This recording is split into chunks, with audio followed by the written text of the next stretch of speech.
Okay, hey, if you don't have Zooz light switches, you totally need to. These things are cool. This one here is super cool because it has the multiple buttons on it, so you can have different scenes and also just control the switch. I'll show you guys the box here in a second.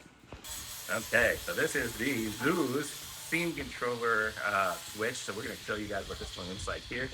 This is super cool. It's like yeah, just here's the instructions for it. This is called the Zen32 is the model of this one here. And comes nicely boxed. They box everything so nice.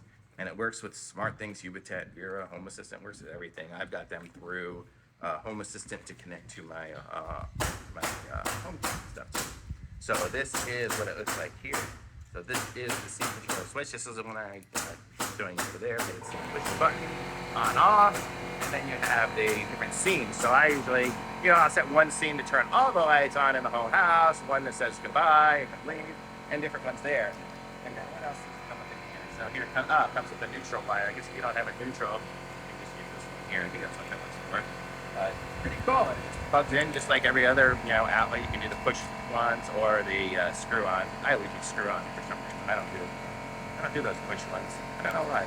But that's it. And it fits in. It's not as thick as they used to be. They used to be deeper. They're not as deep anymore. So they actually came through and made them better so you can fit it into a box with a lot of wires. So I'm going to say these Zoozes are cool. Thumbs up for me.